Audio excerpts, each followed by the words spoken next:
What's going on, guys? My name is Dillard and I'm coming back at you with another Yankees breakdown video. So for this video, I will be breaking down the 3-game series that we had versus the Minnesota Twins in the Bronx. Without wasting much time, let's go ahead and get right into the video. For the first game, which was on Friday, May the 3rd, the Yankees ended up triumphing over the Minnesota Twins 6-3, improving our record to 18-13 and dropping the Twins record to 19-11. The Yankees hitting statistics amounted up to a total of 29 at-bats, 6 runs scored, 8 hits, 5 RBIs, 2 walks, and struck out 9 times. We hit only 2 home runs in this game, and both of them were from Mr. Gary Sanchez himself, the first one in the 5th inning and the second one in the 7th inning. Sanchez had 2 RBIs, while Gardy, Torres, and Voit all recorded an RBI apiece. 2 of those RBIs were 2-out RBIs by both Sanchez and Luke Voit. Wade was able to record a sacrifice hit, and our total team efforts with runners in scoring position was a ratio of 3 out of 8. For the Yankees pitching, we had 6 different pitchers step on the mound. These pitchers included James Paxton, Jonathan Holder, Adam Ottavino, Tommy K, Zach Britton, and the closer and the fastball machine himself, Mr. Aroldis Chapman. The total statistics amounted up to a total of 9 innings pitched,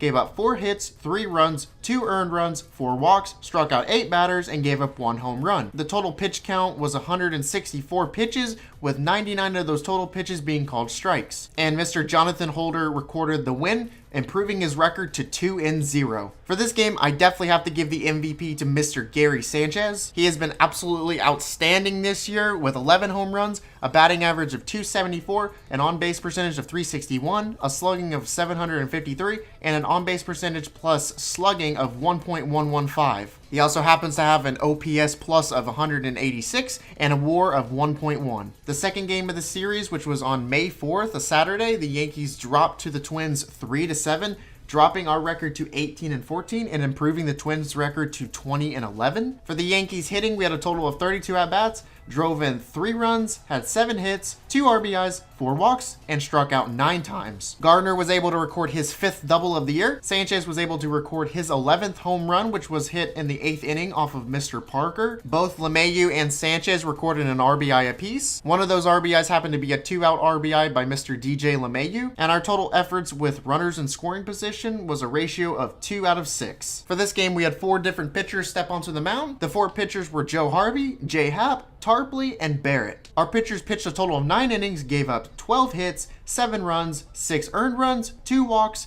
struck out 5 batters, and allowed 3 home runs. Our pitchers pitched a total of 135 pitches, with 83 of those pitches being called strikes. Jay Happ ended up taking the loss, dropping his record to 1-3. And it's worth to note that Mr. Miguel Andujar is now back with the New York Yankees. For Miggy's first game, unfortunately, he had 2 different fielding errors. It's still a long season and definitely too small of a sample size to judge, but in my opinion, I think for now, Miguel Andujar should definitely be the DH, the primary DH, till we get some of our guys back and healthy, and Gio Urshela should take over as a third baseman. And for the final game of the series on May 5th, which was a Sunday, the Yankees ended up triumphing over the Minnesota Twins 4-1, improving the Yankees' record to 19-14 and dropping the Twins' record to 20-12. The Yankees' total statistics for hitting amounted up to a total of 26 at-bats, 4 runs, 6 hits, 3 RBIs, 6 walks, and struck out 11 times. Tauchman recorded his 4th home run of the season and the only home run of this game. Tauchman recorded 2 RBIs while DJ recorded 1. And our total team efforts with runners in scoring position was a low ratio of 1 out of 6. For the pitching, we had 4 different pitchers step onto the mound: Domingo Germán, Tommy K, Adam Ottavino, and Aroldis Chapman. Our team pitched a total of 8 innings, gave up 4 hits, 1 run, 1 earned run, 4 walks, struck out 10 batters, and allowed 0 home runs. We had a total pitch count of 137 pitches, with 84 of those pitches being called strikes. And for the MVP,